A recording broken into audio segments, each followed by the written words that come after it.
महाकारुणिक तथागत भगवान बुद्ध बोधिसत्व डॉक्टर बाबासाहेब आंबेडकर पूजनीय भिक्खू संघ आजच्या या मंगलमय प्रसंगी बुद्ध दर्शन धार्मिक धम्म सहलीमध्ये सहभागी झालेले सर्व उपासक आजच्या या पवित्र स्थळी वैशाली या ठिकाणी पोहोचलेले आहेत। आपण बघत आहोत हा जो स्तूप आहे हा पत्र्याचा गोल स्तूप आहे।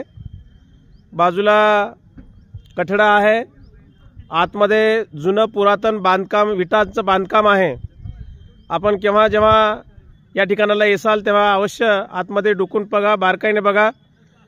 त्याच ठिकाणी भगवंताच्या अस्थी ठेवण्यात आल्या होत्या, कारण भगवंताचा महापरिनिर्वाण झाल्यानंतर भगवंताच्या अस्थीवरून राजे लोकांमध्ये वाद निर्माण होत होता आणि म्हणून वाद होऊ नये, युद्ध होऊ नये, भगवंतांनी संपूर्ण जीवन मानवाच्या कल्याणासाठी घालवलं आणि भगवंताच्या अस्थीवरून जर युद्ध होईल तर हे मात्र काही उचित नाही। म्हणून त्या संपूर्ण अस्थीमध्ये 8 ठिकाणी विभागल्या गेल्या आणि 8 ठिकाणी त्या वाटण्यात आल्या। जसं की कपिलवस्तूला दिल्या, जसं की वैशालीला दिल्या, कुशीनगरला दिल्या, त्याच्यानंतर अशा बरेच ठिकाणी असे 8 ठिकाणी भगवंताच्या अस्थी दिल्या। तर त्या 8 भागापैकी या वैशालीचे लिच्छवी लोक, त्या काळामध्ये लिच्छवी इथे राहत होते, तर त्या लिच्छवी लोकांना या ठिकाणी भगवंताच्या 8 भागापैकी एक भाग भगवंताच्या अस्थी त्या लिच्छवी लोकांना, वैशालीच्या लोकांना दिल्या होत्या। त्या भगवंताच्या अस्थीवरती या ठिकाणी हा स्तूप बांधला होता। हा स्तूप म्हणसाल की बाबा हा पत्राचा, हा पण नाही, याच्या आतमध्ये आहे। तुम्ही बघा, बांधकाम विटांचं आहे, पुरातन बांधकाम आहे।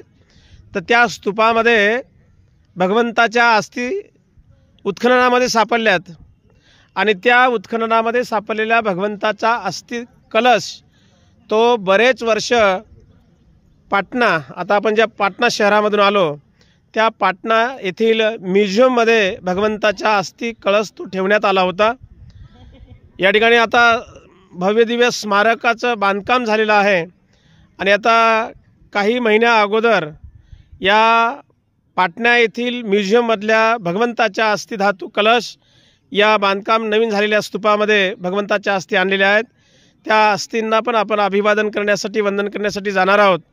तर ज्या ठिकाणी भगवंताच्या मूळ अस्थी या ठिकाणी ठेवण्यात आल्या होत्या त्या जागेवरती आज आपण या ठिकाणी आलेलो आहोत। या पवित्र स्थळावरती आपण आज वंदन करणार आहोत। आपण तसं आपण सर्वांनी 2 राऊंड भगवंताला हात जोडून वंदन केलेलं आहे। शिस्तीमध्ये एका लाईनमध्ये आपण वंदन केलेलंच आहे। तर या ठिकाणी आपण त्रिशरण पंचशील ग्रहण करूया। भंतेजींना या ठिकाणी तुम्हा सर्वांकडून विनंती आहे, मी भिक्खू या नात्यानं सूचना करतो भंतेजी राजरत्न यांना की आजच्या जमलेल्या उपासक उपासिकांना या ठिकाणी त्रिशरण पंचशील प्रदान करावं। बोलो अरहं सम्मा संबुद्धो भगवा बुद्धं भगवन्तं अभिवादेमि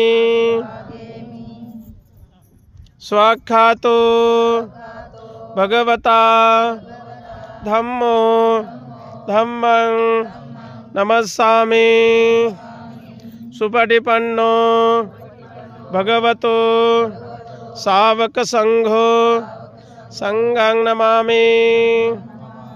ओकास वंदामि भन्ते द्वारतैनं कत्तं सब्बं अपराधं क्षमतु मे भन्ते। द्वितीयंपि तृतीयंपि ओकास अहं भन्ते त्रिशरणेन सह पंचशीलं धम्मं याचामि। अनुग्रहं कृत्वा शीलं देथ मे भन्ते। द्वितीयंपि तृतीयंपि यमं वदामि तं वदेथ। नमो तस्स भगवतो अरहतो सम्मा सम्बुद्धस्स।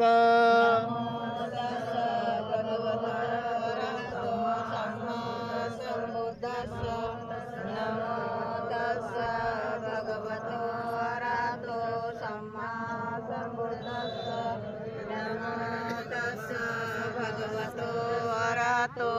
सम्मा सम्बुद्धस्स बुद्धं शरणं गच्छामि धम्मं शरणं गच्छामि संघं शरणं गच्छामि द्वितीयंपि बुद्धं शरणं गच्छामि द्वितीयंपि धम्मं शरणं गच्छामि द्वितीयंपि संघं शरणं गच्छामि तृतीयंपि बुद्धं शरणं गच्छामि तृतीयंपि धम्मं शरणं गच्छामि तृतीयंपि संघं शरणं गच्छामि त्रिशरणगमन संपूर्ण पानातिपाता वेरमणि सिक्खापदं समादियामि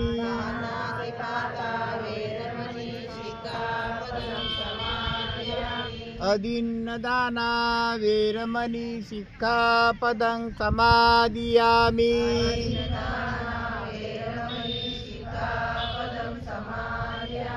कामेषु मिथ्याचारा वेरमणि सिक्खापदं समादियामि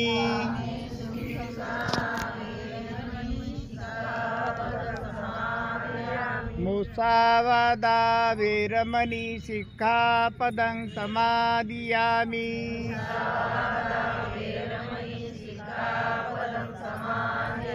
सुरामेरय मद्यपमादठाना वेरमणि सिक्खापदं समादियामि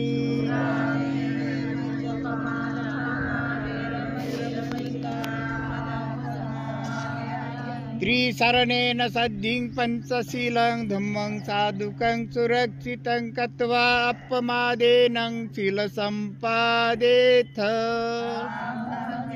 साधु साधु साधु बुद्धं नमामि धम्मं नमामि संघं नमामि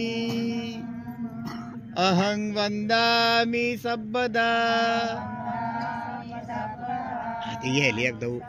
उपासकांना बालबालिकांना सर्वांना मंगलकामना करतो आणि आपण खऱ्या अर्थाने वेळुवनमध्ये होतो काल नाही का, आणि वेळुवनमधून आपण इकडे रवाना झालो. तर ही वैशाली नगरी, या वैशाली नगरीमध्ये म्हणजे खरं जर म्हणलं तर ही वैशाली नगरी पहिली म्हणजे धान्य संपन्न इतकी मोठी वैशाली नगरी. राजे महाराजे 7,000पेक्षाही राजे महाराजे होते इथं. सर्व एकदम सावकार, भरपूर असं पैसा पाणी सर्व धन धान्य घरामध्ये कोठड्या भरलेल्या. आणि असं असताना एक वेळेस काय आलं, एक वर्षी की इथं एक संकरा म्हणून नावाचा रोग आला. जसं आपण कोरोनामध्ये कसा कोरोना आला अशाच पद्धतीने तो रोग आला. आणि तो रोगाचं असं झालं की त्या रोगाच्या टायमाला खऱ्या अर्थाने बारीक म्हणजे जे काय कुत्री जनावरं काय ही मरू लागली. आणि मग ती मरत असताना नंतर गोरगरीब मरावं लागलं. आणि गोरगरीब मरत असताना नंतर मध्यम वर्ग मरायला लागले. त्याच्यानंतर राजे लोकांना पण म्हणजे बारी आली तीच मरण्याची. त्यावेळेला राजांना वाटलं बाबा आपलं पण असं काय कुशल कर्म कमी झालं, आपण तेवढं कुशल कर्म केलं मग आपल्याला असं होतंय का. आणि म्हणून त्यांनी थोडी शहानिशा घेतली आणि आता काय करावं आपण, काय नाही या रोगावरती कोणचा आपण उपाय काय करावा. आणि म्हणून ह्याच लिच्छवीचा गणराज्यामधल्या एक कोलित म्हणून नावाचा काय एक मोठा असा भिक्खू संघामध्ये त्याला ज्ञान संपन्न असणारा माणूस पुढे आला आणि त्याने सांगितलं की तथागत भगवान गौतम बुद्ध वेळुवनामध्ये आहे आणि वेळुवनामधून आपण तथागतांना आपण आमंत्रित केलं पाहिजे. आणि तथागतांना जर आपण इथं आणलं या नगरीमध्ये तर नक्कीच तथागत काहीतरी त्याच्यावरती उपाय करतील. आणि म्हणून त्यावेळेला ह्या लिच्छवीचे गणराज्य काही मोजकीच माणसं, ठराविक माणसं इथून निघून गेली आणि ती कुठे गेली तर वेळुवनमध्ये. आणि तिथं गेल्यानंतर राजगुरा नगरीमध्ये गेले आणि त्यांनी बिंबिसार राजाला विचारलं विनंती करून की आम्हाला तथागतांना घेऊन जायचे. परंतु राजांनी सांगितलं तथागतांचं कोणी मालक नाही, मी जरी राजा असेल तरी मी मालक नाही, आपण तथागतांनाच विनंती करू जाऊन. आणि मग भगवान बुद्ध त्यावेळेला आपण बसलो होतो त्या ठिकाणी ते बसले असताना तिथं ते सर्व हे लिच्छवीचे गणराज्याची लोक आणि बिंबिसार राजा तिथे गेला. आणि तिथे गेल्यानंतर यांनी विनंती केली तथागतांना की भगवंता आमच्या म्हणजे नगरामध्ये असा असा रोग आलेला आहे आणि त्या रोगावरती तुम्ही यावं आणि काहीतरी रोगावरती उपाय करावा. आणि मग तथागतांना सांगितल्यानंतर खरोखर तथागतांनी मान्य केलं. मान्य केल्यानंतर बिंबिसार राजाने विनंती केली भगवंताला की भगवंता एक हप्ता मला द्या, फक्त एक हप्ताभर भगवंत इथून येणार नाही काय. आणि मग काय करावा राजा बिंबिसाराने, तर खरोखर त्या वेळुवनापासून तर जे गंगा जमुना सरस्वती ते गंगेच्या काठापर्यंत त्यावेळेला राजा बिंबिसाराने फुलं आथरली, पताका चौघडा सगळे काय आथरल्या आणि इतकं स्वागत करून स्वतः भगवंताच्या पुढं नम्रतेनं चालणारा फक्त बिंबिसार राजा. आणि मग आल्यानंतर त्यांनी वडी जी होती त्या वडीमध्ये तथागतांना स्वतः त्यांनी असा हात केला आणि गळ्या इतकल्या पाण्यामध्ये ते स्वतः उतारले. बिंबिसार राजा स्वतः गळ्या इतकल्या पाण्यात उतरून मग भगवंताला हात करून त्या वडीमध्ये बसवलं. आणि मग ती वडी ह्या दिशेने वैशालीच्या दिशेने आली. तेव्हा आपण आता मग अशी पाहिलं भंतीजींना आपल्याला सांगितलं का हा लोखंडी पूल आहे, 15 मिनिट लागतात गाडी पार होण्यासाठी. आणि त्यावेळेला तो सर्व नदीचा किनारा होता. आता काय आलं जमिनी नदी इकडून तिकडून कमी केली आणि जमिनी केल्या. आणि मग अशा पद्धतीनं तथागतांना तिकून येण्यासाठी ह्या लिच्छवीचे गणराज्य म्हणले जर मगधचा राजा सम्राट नाही का, इतका मोठा मगधचा राजा बिंबिसार राजा तो जर तथागतांना शरण येतोय मग आपण काय करावं. आणि एवढं त्यांनी केलं. मग येताना बिंबिसार राजांनी सांगितलं होतं तथागतांना की मी विनंती करील का तुम्ही येसपर्यंत मी ह्याच ठिकाणी थांबाल काय. आणि मग तिकडून ते तथागतांना बसवून दिलं. आणि तथागत इकडं आल्यानंतर लिच्छवीचे सर्व गणराज्ये ज्या बाजूला कडेला उभी राहिली फुलांचं स्वागत करत. आणि मग इथं उतरल्यानंतर तथागतांच्या हातातलं जे भिक्षापात्र होतं ते भिक्षापात्र आनंदाच्या हातात दिलं भगवंताने. आणि आनंदाला सांगितलं या गंगेचं पाणी घे. आणि ते पाणी घेतल्यानंतर ते पाणी आनंदाला सांगितलं का ह्या नगरीमध्ये सगळी ही नगरी आहे ना त्या नगरीला सगळीकडे जाऊन म्हणजे असं शिपडायचं ते पाणी. पण काय बोलून शिपायचं तर ते रतनसूत आहे. रतनसूत यानी द भूतानी समागतानी भूमानिमयनी अनंत लिखे तथागत देव मनुष्य पूजयंतु बुद्ध नमसा मी स्वती होतो.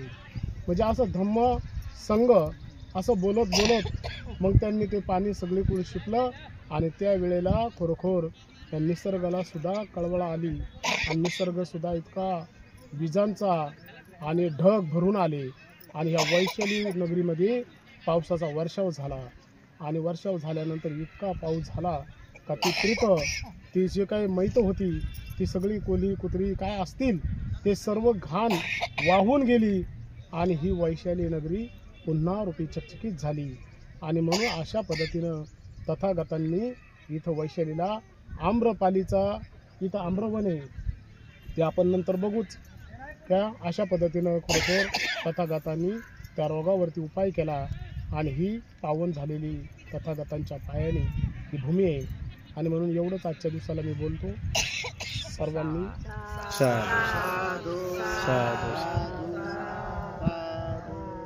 बुद्धं नमामि धम्मं नमामि संघं नमामि. ते वंदन इकडं होते.